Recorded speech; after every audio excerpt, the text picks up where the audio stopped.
Good afternoon, everybody, or good morning, wherever you are tuning in from. Welcome to today's webinar from ITE-ANZ. Today we're talking about accessible design, collaborating to design and build better. My name is Matt Harridge. I'm Vice President of ITE-ANZ. So welcome. We have quite a lot of people on this webinar today, so welcome to everybody. First, just with acknowledgement and spirit of reconciliation. ITE-ANZ acknowledges the traditional custodians of country throughout Australia and their connections to land, sea and community.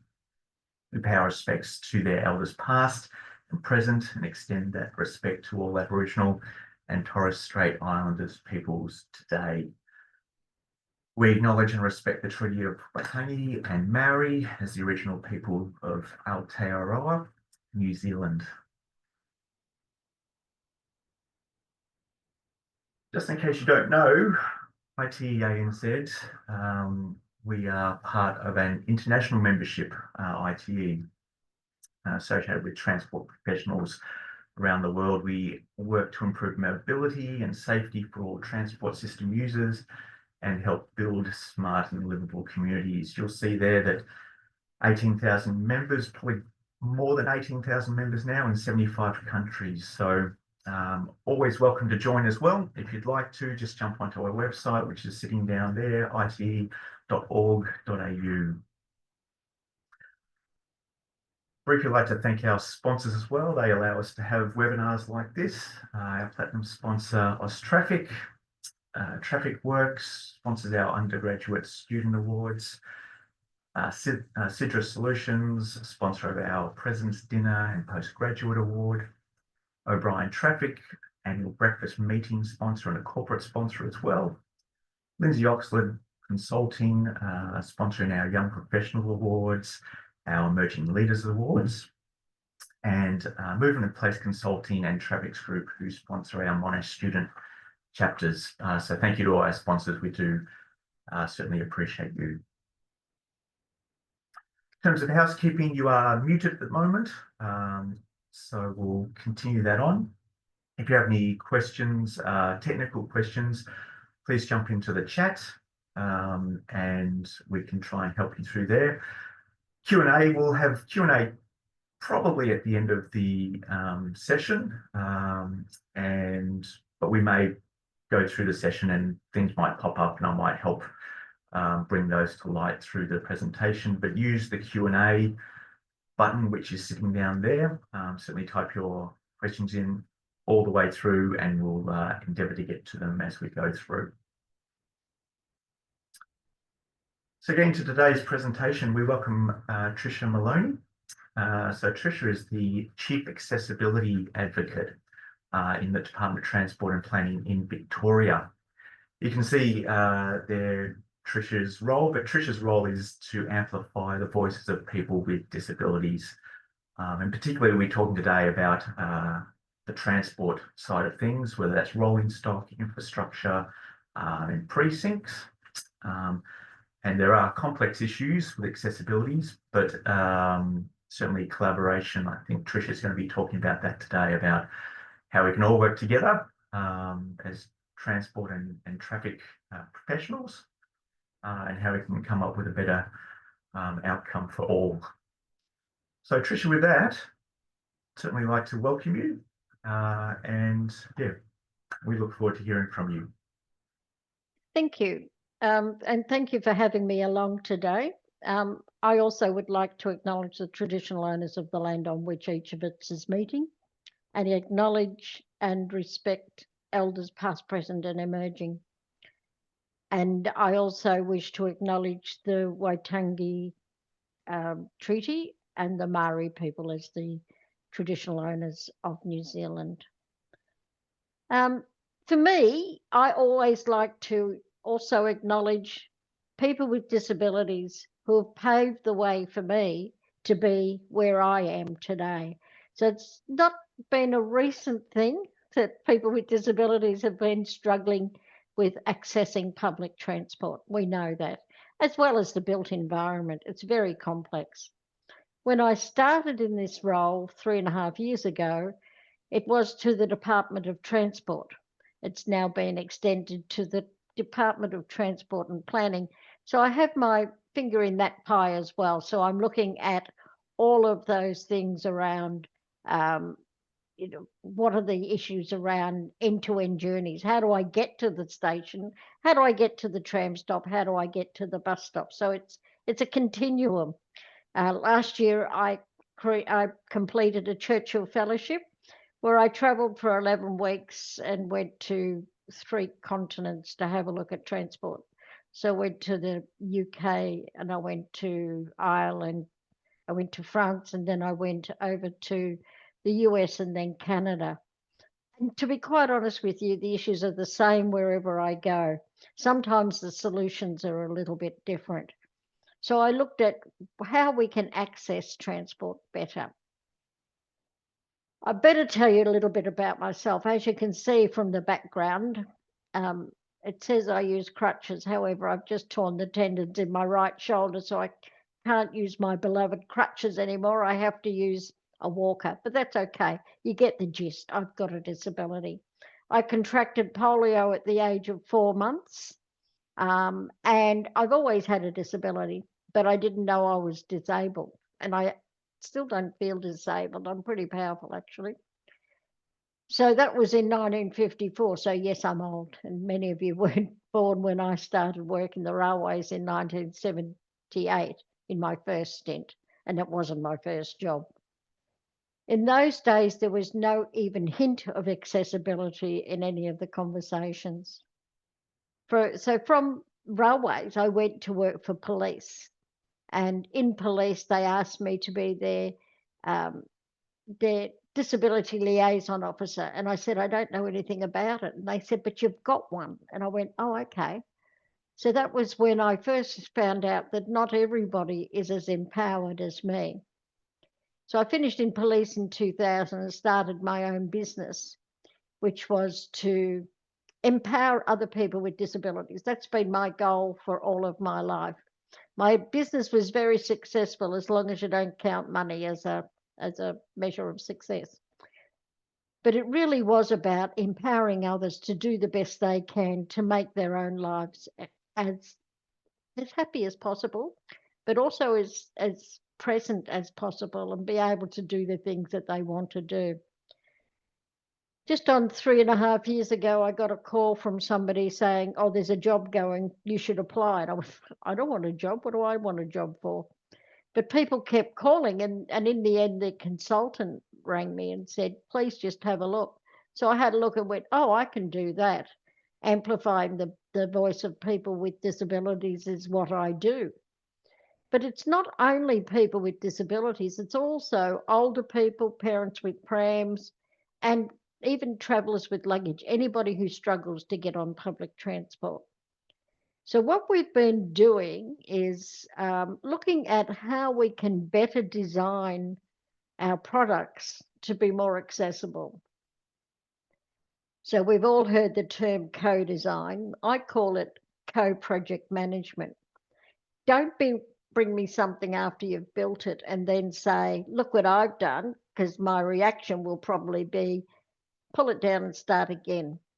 Because it actually costs money to retrofit. What we need to have is built in, not bolted on. If we build it right the first time, it is so much better.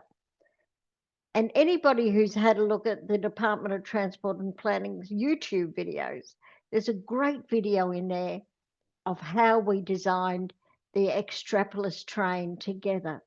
And what we did was we actually brought engineers and people with disabilities into the same room so that they could problem solve together. So this was right at the design stage.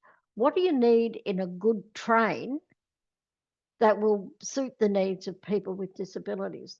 So we know that what the basic design needs to be, it needs to be accessible for everybody, but there are some things we need to do that people with disabilities can provide advice on. People sometimes forget that people with disabilities are the experts. We have engineers who are experts, but we have people with disabilities who are actually experts in their own life. I'm not an expert on disability. I'm an expert on examining the barriers. So I don't know what it's like to be deaf. I don't know what it's like to be blind. I don't know what it's like to be autistic. But I can bring those people into the room to talk to engineers about what works for them. What works if you're a wheelchair user? How much turning space do you really need? We had the disability standards for accessible public transport, but are they really relevant to people with disabilities? So that's set on measurements. So it doesn't matter to me if the handrail is 2 centimetres out. That will make it non-compliant, but it's still accessible for me. So let's look at what are the things that make the whole process accessible for me and for my colleagues and for my community, if you like. Because if you make it easier for us, you make it easier for everybody. So we went through that design process and we did the paper and we had several meetings about what would work, wouldn't work. Then we went to the virtual reality stage, and that was fabulous because we got to see what the train looked like virtually. And that was terrific. So we're able to go down, we were able to see where the seats were, what the flow was, how we could get through it. The next stage was building the mock-up. So we had a 1.5 carriages built to mock-up stage, which was fully fitted out. And then we were able to get on and actually feel and touch and hear what it was going to be. What were the elements of it that worked for people with disabilities? And it was amazing to see people so enthusiastic about seeing what they had suggested being incorporated into the design. So it was anything that we did. And there are no PowerPoints. It's just me talking. Sorry about that. You just get to listen to me. But it really is about having a passion for design and building things. And I know that engineers are really good at this. Engineers are great at solving problems. They're not very good at finding out what the problems are. Sorry, any engineers in the room. And people with disabilities know what the problems are, but they're not very good at coming up with solutions. And that's why I got people to work together. But even at that mock-up stage, there still wasn't it still wasn't the end of the story. So there was still the opportunity for people to actually make suggestions and tell them why that wasn't working. The ramp might have been too steep, just a little bit, even though it was fitting in with the actual standards. It doesn't work for us. So that's where we got to with the train. We did the same thing with the tram. Let's see how we can do this better because the new generation trams are shorter. So there is a step up at it's narrow edge, sorry, it's level entry, but there's still not room for a wheelchair to use. So you have to use the second door, which is a double door, and that's where the circulation is. So that's again been done with people with disabilities, with carers, with family members. We've got the Dementia Association out there. We've got the Autism Association. We've got people who have autism. And the problem with people with disabilities in our consultations is you might have 5 people with a disability and you'll get 12 different versions of what's needed. So some people like it too dark, some people like it too bright. So there's all these variables that we have to come up with. So what do people who are blind need? Well, they need to be able to know when the tram's there. They need to be able to know what the tram number is so that they know whether they're going to catch it or not. They need it to have a noise so that they know that there's a tram there. So, with all our electric vehicles, the conversation is about to have sorry, I've lost my train of thought then. Anyway, so people need to know what tram they're getting on. And sometimes what you hear is not the same as what you see. So if you're blind, it's no point having a sign that says watch for announcements. For a start, you can't see it. And if you're deaf, it's no point having a sign that says listen for an announcement. So we need to make sure that what we see is the same as what we hear. And we also need to make sure that consideration is made for people when they need to get off the tram because there's a disruption. The same with trains. So what happens to people with disabilities? Um, how do we manage that? So we consulted widely with a whole range of people, and this work is ongoing. This doesn't stop because we've designed a tram. We make sure that we have this continual conversation about how do we make sure that the needs of people with disabilities are met in the future. Now, I don't know whether people know this, but the tram system in Victoria is the largest in the Southern Hemisphere, and it's also the oldest in the Southern Hemisphere. Now, it's very easy to say, well, just fix it. Well, which bit do you want me to fix? I have a tram line that I could catch near to my house, and it would take me straight to my office at 1 Spring Street. And the tram stops are just beautiful, but the trams aren't accessible.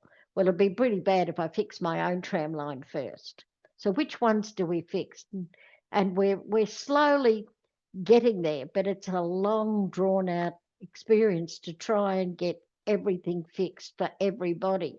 And because there's other considerations too. There's people who don't want to change the trams that we've got. So, I had somebody say to me, well, I don't know why you need to make the trams accessible. I've never seen anybody with a disability on a tram. Well, there's a reason for that. Can't get on the tram. But we're trying to work out what's the best way forward. And it's not going to be easy. I mean, we're supposed to have the infrastructure fixed by 2022. Well, we didn't get it done because it's very difficult to do. So we've got a whole lot of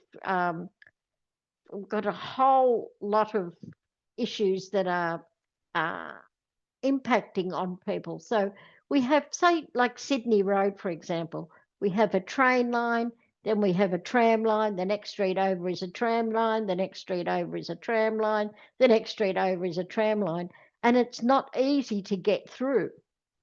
So it's really quite difficult, actually. So we need to make sure that we have a staged way of doing that. So what do we do? Do we take all the cars out of Sydney Road? That would be my preference, and make it tram only. Well, you can hear the uproar. Mind you, I don't know why anybody would want to travel down Sydney Road in a car, because it's virtually a car park. So we need to think about how can we do things better, and what are the things that people need to have done sooner rather than later. So is it this tram line? Is it that tram line? Is it this train line? We know the Mernda tram line isn't the best, but we're trying to fix it. I mean, we've done such tremendous work with the level crossing removal.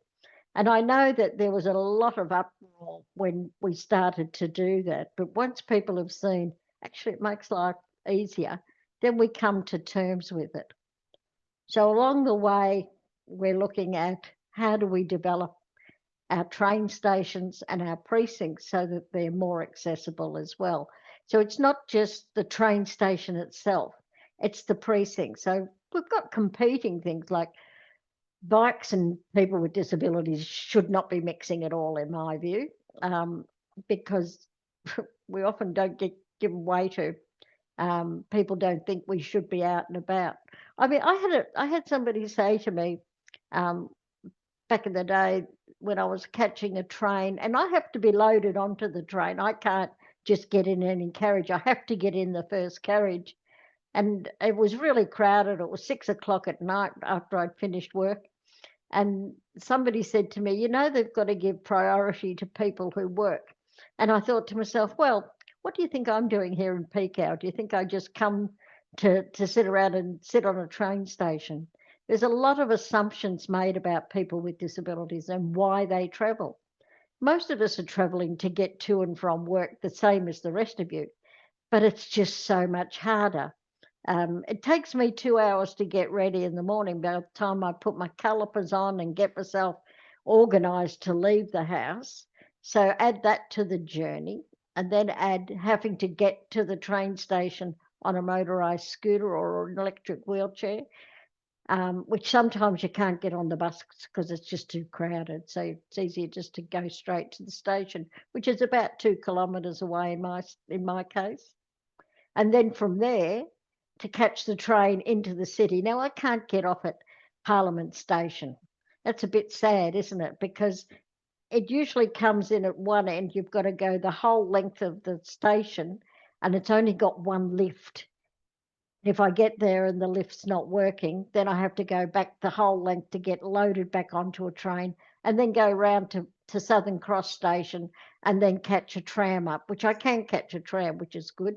But it's really all of those considerations that we don't think of. I used to think when I was younger, when I wasn't as disabled as I am now, as I'm getting older, it's really about making my journey as quick as I possibly can. And so having disruptions, there's planned disruptions and there's unplanned disruptions. In planned disruptions, we should be able to say, yes, we've got that covered. Everybody should be able to catch the buses around wherever the disruption is. Certainly we had that with the level crossing removal, but that wasn't without its issues, let me tell you. People with guide dogs being told, well, you can't take your guide dog on a bus. Yes, you can. Assistance animals are allowed on all forms of public transport, including taxis. But some people don't think that. So we've got to make sure that there's a taxi available if you need a wheelchair taxi and you can't get on the bus for some reason. One time there was disruptions on a train line that was going on for the whole of so they had buses available for the whole of the journey. And at 8 o'clock, they sent the accessible taxis home because, well, people with disabilities obviously won't be out now. And a couple of friends of mine got stuck. They'd been out for dinner and they're coming home from the city, and they get there and they said, oh, well, we sent the taxis home. We didn't think anybody would need them after 8 o'clock. Again, the assumptions about people with disabilities apparently were all locked up after 8 o'clock. I must admit, now at my age, I'm quite happy to be home by 8 o'clock. Not everybody's the same. The other thing is the unplanned disruptions are also a difficulty. So in unplanned disruptions, sometimes you can make that easy choice as to how you're going to get somewhere, how you're going to get around the disruptions. If you have a disability, that's not as easy. And again, it comes back to communication as well. How do I find out what the disruption is and how long it's going to last? I had a colleague of mine who's deaf, and he sent me a text message saying, I'm stuck on a train. I don't know what's going on, because the announcements were audible, but they weren't visual. So you've got to have the same information. He ended up finding out when they back into the station and everybody got up. But he was stuck on a train for 45 minutes, not knowing what's going on. We need to ensure that everybody's concerns are met, whether you're blind, whether you're deaf, whether you have autism. And I know that I've supported people who've been in an absolute meltdown when their train didn't stop at their stop. They've made a decision in ops to skip that station because, we're running behind. But that was the station this man with autism always got off at. So he really was panicking about, what do I do now? So fortunately, I was able to assist him and make sure that he got back to where he needed to go. But I was just a passenger. I mean, I could have been anybody. I could have been giving the wrong information. So anyway, look, David, do you want to, Matt, do you want to see if there's any questions? Sorry, just called you the wrong name. That's all right. Don't mind being called David. That's all good. No, thanks, Tricia. That's a great start. And yeah, the questions have started to come in. And look, maybe just this first one hear about. Have you had any experience or have you experienced difficulties using wheelchair accessible taxis? So you've mentioned Oh, taxis, but yeah, have you had difficulties along that? the, yes, look, there's a very big shortage of wheelchair accessible taxis, and we know that people will use, they're not usually available at the times that people with disability want to travel. So the worst times to try and get a taxi is between 8 a.m. and 10 a.m. and then 3 p.m. to 6 p.m. because they're usually booked for taking people to and from work or to and from school. So if you have a medical appointment, you need to book well in advance. Now, people who are wheelchair users who need to use a wheelchair taxi often have their drivers, right? So they have their favorite drivers, so they call on them to be able to do that. The biggest problem we have with taxis and Ubers is taxi refusals, which is people who are blind and have assistance animals, a guide dog, are often refused access. So I have my business partner, because I still run my own business part time. She's blind and she uses a dog, and we've been on our way to meetings and she's been refused 3 times, you know. So trying to get a taxi in, I must admit, I get a bit sneaky with some of my blind friends, and I actually call the Uber myself, get in the Uber, and then call my friend over because then they can't. But you've no idea the number of taxi drivers who are terrified of the dog. And, you know, I'm scared of dogs, but I'm certainly not scared of an assistance animal. But the big thing is actually unlawful to refuse to take a dog, an assistance animal. So they're well trained and they're there for a reason. They're not, you know, sort of an accessory. And in England, it was really funny. I never saw a guide dog the whole time I was there, but there was plenty of dogs on trains. So it's really strange. They just weren't assistance animals, or not to my knowledge, because here you have to have an accreditation. I'm not sure what it's called for an assistance animal. You can't just say I've got an assistance animal. This one's also come up just so as hi Tricia, I understand that these design projects have standard human factors assessments embedded as a required process. Is human factors assessment sufficiently capturing the user testing co-design that you've been talking about? Are they one and the same? If not, can you explain why we would need both of those? I have no idea what human factors assessment. I've heard about them. I've never seen them. Nobody's ever asked me to comment on them. Human factors assessments, I don't know. It just it just seems different to me than to actually get people with disabilities on the ground doing the work. Um, I don't know what is that human factors assessment. It sounds a bit academic to me. I don't know. That's the easy answer to it. Hmm. Okay.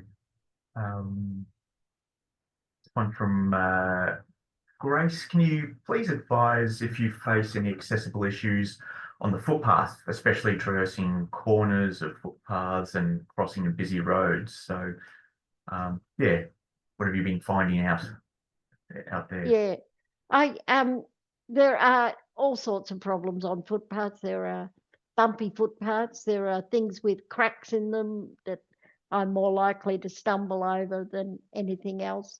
At crossings, if you'll use a wheelchair, there's a way to do a crossing. Like you just don't go straight down. You've got to go down on an angle, and there's no training for that that I know of. It's, you know, I've taught many people how to use their scooter, for example, on pram crossings and things like that. My biggest problem on crossings is that I never make it across the lights in time. Right, I'm very slow.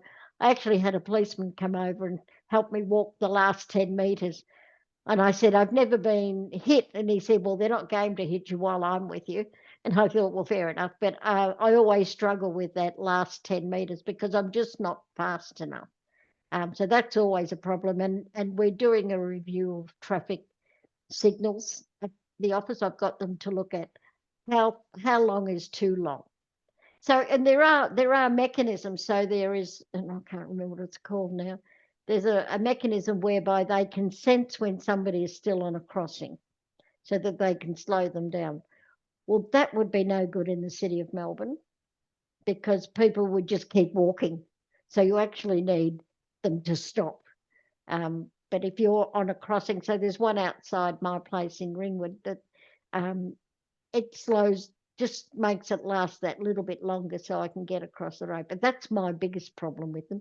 That and uneven footpaths. And sometimes even tactiles can be an issue for some people, some wheelchair users, because they're hard to get over. To my mind, the biggest priority is safety, which is why they're there. So I'm all in favour of tactiles. So on the footpath theme, there's a question here about whether you have opinions on footpath dining, whether that takes up too much space Ah, as you're coming through. there is a requirement to have 2 meters of space for wheelchairs to pass by. I quite like footpath dining, but where it infringes on my ability to get past those diners, that's where I have a problem. If people are reasonable, I'm reasonable, and I think that we're getting towards the stage where things are getting more constrained and they're actually moving out onto the roadway, as they did during COVID. I don't know if people remember that, but car parking spots were actually taken up with outside dining. So maybe that's the way to go. Maybe we get rid of parking in the city of Melbourne and give us more room. Now that's controversial. Lead the charge, Tricia, with that. Absolutely. And just have parking for people with disabilities. And somebody's put in the webinar chat that they have swipe cards in Singapore that they can use on pedestrian crossings, and that's correct. But again, with all of these things, you have to be registered, so you can't use it as a tourist, and you can't just, and you have to live in Singapore to be able to do it. So I can't come up as a tourist and slow it down. And I want something that's going to work for everybody everywhere. That was one of the things I just sort of on a side note, when I was overseas, I found that what they had done is they had stopped looking at accessibility. They had given us another form of transport. So they had um, transit buses, or called disability buses. So you got taken from your place for wherever you want to go. You went in segregated buses. And I remember when I was in London, I was staying in Paddington, and every time I went there to catch a train or a bus, they'd say, "Oh, the disability waiting room is over there."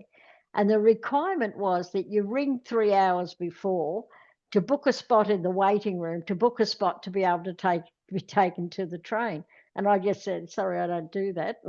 Do that. But they also had a bus that would take you around. And to do that, you had to register with them. You had to be registered as having a disability. Well, I'm not going to do that. And then you had to only be living in London. So as a visitor, I couldn't use it either. And that was the same in Dublin. It was the same in Belfast. It was the same in Paris, same in Rennes, same in New York, same in everywhere. In fact, when I was in New York, I went out for lunch with a colleague with a disability, and we were having such a good time that it ended up being dinner. It was very nice. And so she had to then get her segregated bus to take her home, but it was too late. So they sent an Uber for her, and it cost $2. Cost her $2. Cost the department, City of New York, costs the City of New York a fortune. But I couldn't use that. Right. France was a nightmare because I don't know if anybody's been to Paris, but the metro is completely inaccessible for me. You've got to go down a flight of stairs to get to the lift. Well, that doesn't work for me at all. But again, it's a very old metro system, the underground. Um, and they had a segregated bus that went around, but I couldn't catch that because I didn't live in Paris. Cost me a fortune in Ubers in Paris. So wasn't expensive for the accommodation, just for the Ubers. Yeah, we set up to see here that Elizabeth's just put a note in there that yeah, she had an Uber pull up. Driver had a look at the walking stick and then drove away after actually stepping down onto um, the off the curb. But yeah, so we're hearing some of those stories Mm. come through. But also just on that, Hannah's put in about do you think on-demand public transport services are a way to meet these diverse needs? So you've sort of spoken a little about, this idea of waiting rooms and things like that, but are there some good on-demand public transport that you can think of? For me, I don't want to be segregated. I want to be part of the regular transport, and so I don't agree with that alternative transport, because what's happened overseas is they've dropped the ball and they've sort of slowed down on their accessibility requirements. I'd rather see us make transport accessible. Now, I say this as a 71-year-old who's never going to be here when the transport system is fixed, right? I know that. But people have become very complacent, and it's very hard to give up something that's an easy fix.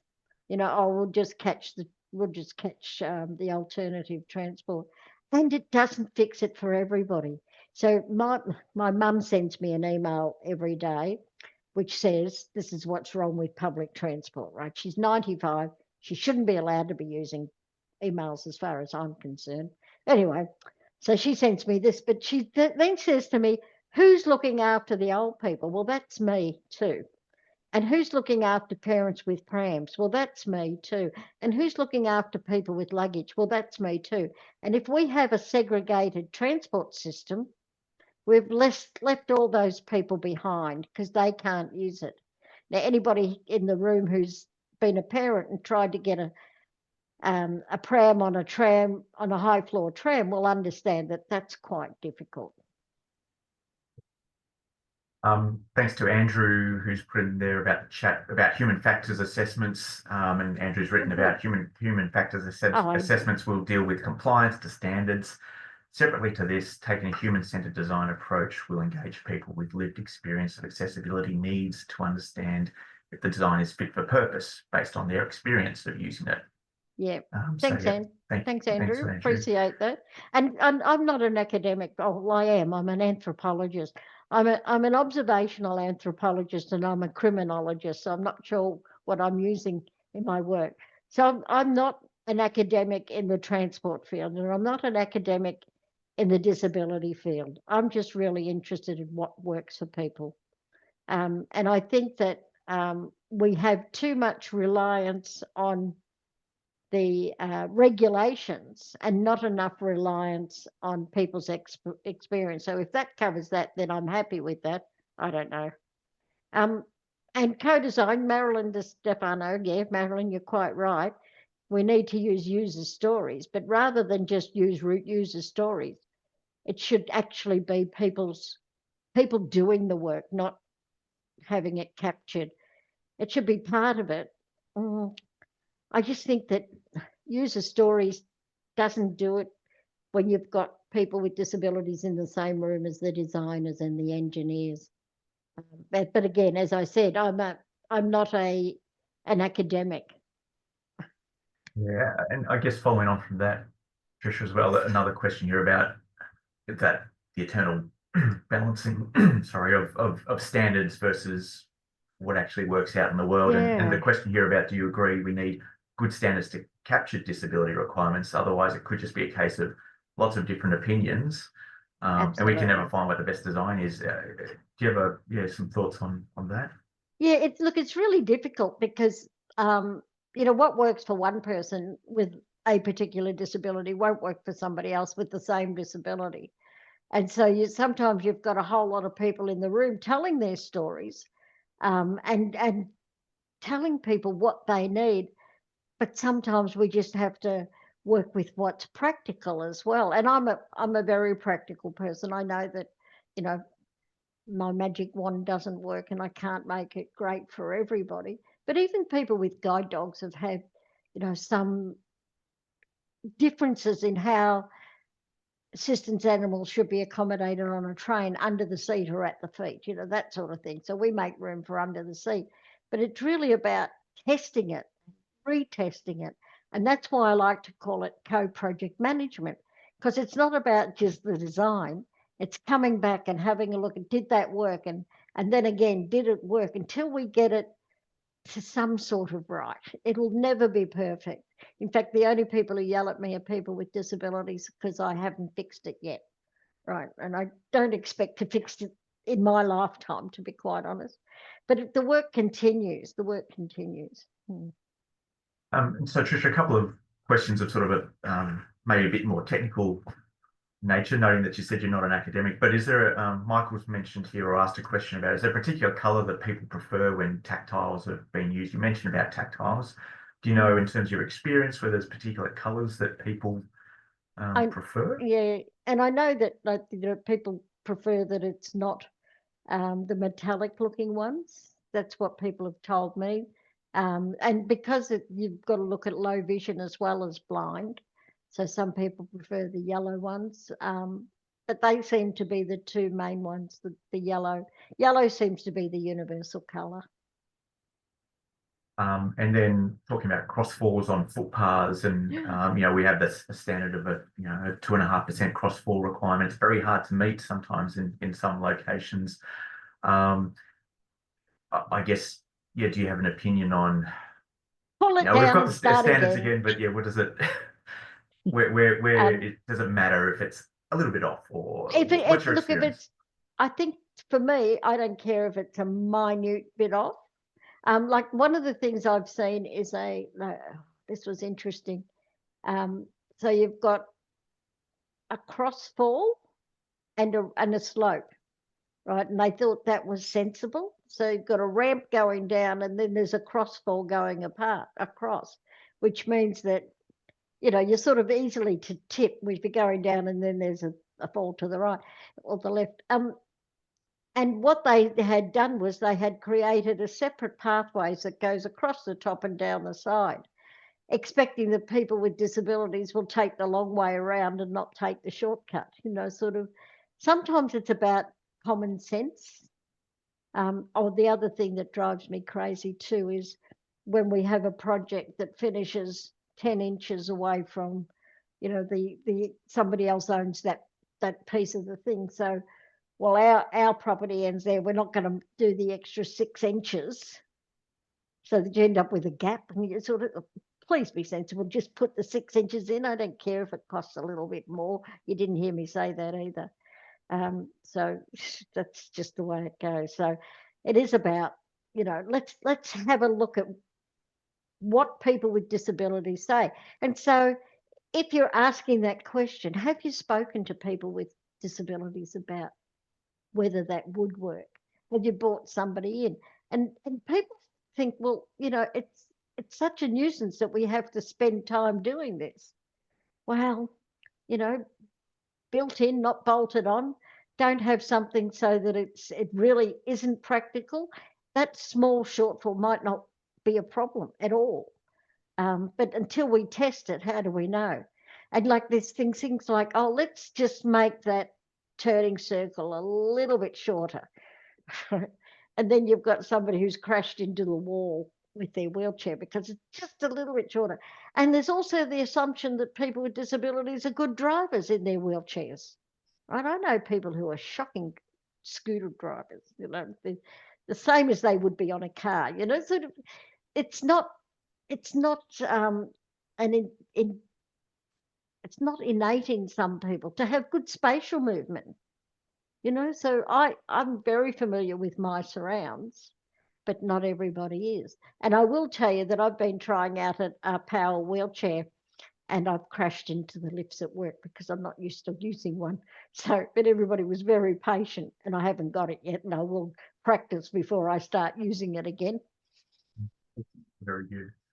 Peter's asked, you started mentioning some of your experiences overseas, and Peter's asked if you could mention some great solutions, one or two solutions that you've seen overseas that are great. You've just sort of looked at, wow, that's a great idea. Let's do it here. Well, sure. In Ireland, for example, they had an innovation centre, right, where they had a train, a tram, a bus, an airline fuselage and ticketing things, machines, all set up in a warehouse. And so they use that to help people learn how to use public transport better. Um, but they also used it for innovation and research. And I think that was something that I'd really, really like to bring back here. The other thing I want to bring back here is the Canadian Vancouver experience. That was fabulous, right? All of their train stations were accessible. All of the lifts worked, which was really good. The trains were accessible. I could get on easily at every stop. It was wonderful. The only problem was I was probably high from marijuana by the time I got there, because every second shop is a gun just shop. So just joking.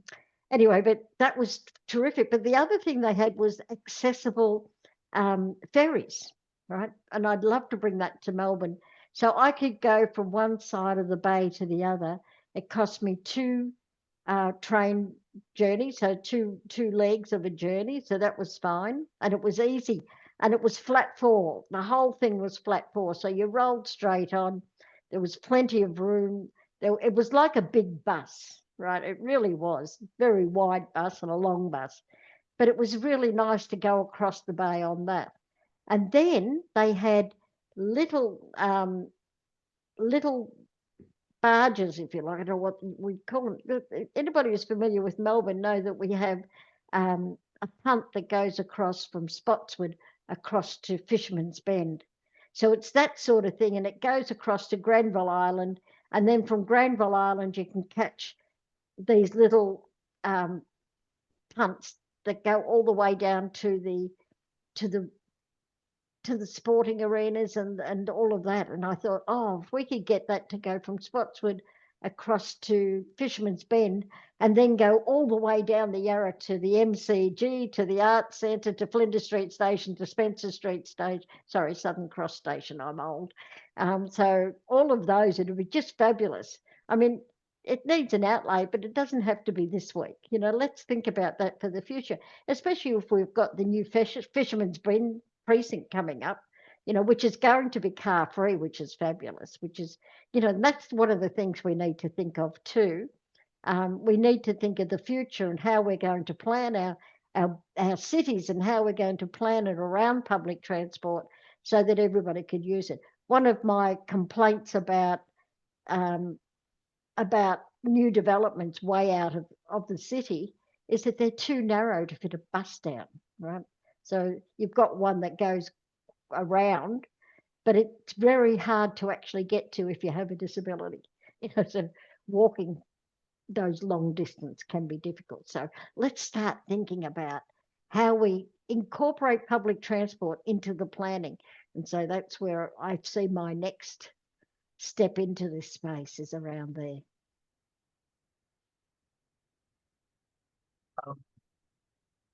Question here about when are the new DSAPT going to be released?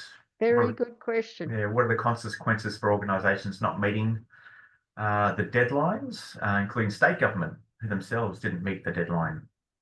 Yeah, that's very interesting, isn't it? And everybody, I mean, and that's been dealt with by the disability discrimination that comes under that. So the Disability Standards for Accessible Public Transport falls under the Disability Discrimination Act. And we now have a new Disability Discrimination Commissioner who is a quadriplegic and is very clever. He's also a lawyer. So let's see what happens there. But I actually think that rather than the DSAPT requirements, we actually need to change the Disability Discrimination Act to give that more teeth so that people then are aware. For me, it's easy to say, well, you haven't got it done, why haven't you? But I think that people don't understand the magnitude. If you think about, I come from a low base. I mean, let's be honest. I mean, I came from the Red Rattlers day and from W class trams, which every time anybody says, well, we should be keeping the W class trams, I say, no, burn them. That's my view. And I know they've got a historic overlay, but if anything's got a historical overlay and that can't be made accessible, pull it down. I don't care. Well, that's not quite what I feel, but why are we putting heritage over people? That's another issue. I could go on with that one for forever, but it really is about um, DSAP shouldn't be the be all and end all, and we shouldn't be meeting minimum standards, right? So that's what the problem we have. Everybody says, oh, well, we met the DSAP requirements. Well, that's fine, but DSAP doesn't meet my standards, right? It's just a very, very low base. And I know we've come a long way, but, let's get our act together there. Um, Jen's asked a question about, do you know about the types of issues that people with disabilities are raising with the ombudsman in terms of complaints? Yeah, what the Taxis are issues the being main raised one. are? Yeah. Taxis are the way. Mainly it's service animals in taxis. And also, I suppose, some of the disruptions have caused some angst there, sort of when there's transport disruptions, when the trains, somebody's, crashed into a train, and so the train's delayed and they have to get buses to go around, and like people just aren't being given priority on buses, so it takes so much longer for people with disabilities to get home. That's, I think, what I am. Yeah. Maybe just going back to, you mentioned autism, Yeah. and so maybe just a question from me is, as traffic and transport engineers, what should we be considering when designing? I mean, you've mentioned about that the train incident that you mentioned. Are there other things that we should be considering when designing, when I thinking I about would autism? I would suggest that you talk to somebody like ITE-ANZ, which is an autism organisation that's run by people with autism. So they have people who will advise, and it'll be a bit bad of me to give advice on what should be done, because I don't have autism. I have three great nephews with autism, so they're and the three of them are very different. Right, so if we base it on one of them, it'd be wrong for the others. So, and also that autism is such an interesting thing because it is so broad. So this guy was um, a, a serious case of autism, so had to go to work and just didn't know what to do because his routine was completely disrupted. So it would be different for others. And I have colleagues with autism who are highly organized and wouldn't have panicked at that sort of thing. I will say that I've had people with intellectual disabilities really concerned about what would happen if they didn't tap on correctly with their Myki card. And, will the police come to my home and arrest me? So, there's a lot of training that we need to do to make sure people feel safe on the system and happy on the system and able to use it easily. I went to Ballarat last week where we had a try before you ride run by V-Line, which was excellent. And it was interesting because it was mainly older people, but we did have a couple of people with disabilities there as well. And for the older people, it's really about, when you've got to give up your driver's license and you've never used public transport because you've always driven. And it's really important that we make sure people feel comfortable and able to use public transport before they have to give it up. So that's why we bring older people in our train design and do these try before you ride things. I'll tell you one other thing that we do too. We have Travelling in the Shoes of Others, which is run by Travellers Aid. Travellers Aid is a great organisation for anybody who doesn't know it. And that gives people the opportunity to be able to spend half a day in the shoes of a person with a disability, and it's run by people with disabilities. So if you're blind, you're guided through town by a blind person with other people there, so you're not ending up under a bus or something. But also you get to use a wheelchair, or you get to push a wheelchair, and you get to push a wheelchair. So people take turns in doing that. Or you might have special glasses on that give you partial vision, and it just gives people the opportunity to learn that. So we've had our executive team at the department do that because I think that and they've said that it actually changes their lives because they get to understand, oh my God, I didn't realize this was so hard. Trying to get on a tram in a wheelchair when you're not used to doing it can be very, very difficult. And they've said, I had no idea. So perhaps we need to get our engineers and our designers to do that because that will then give them a knowledge of that. I mean, we have many engineers with disabilities as well, so it's disability is everywhere. It's not something that's isolated beyond certain disabilities. Yeah. Yeah, I totally agree. I've heard a number of people that have undertaken that traveling in the shoes of others, and it is life changing in terms of their own personal journeys, but also their professional lives as well. So and certainly I think that would be an excellent thing for people to check out. And thank you, David, who's popped in a link there Thank you for that training. So that's great.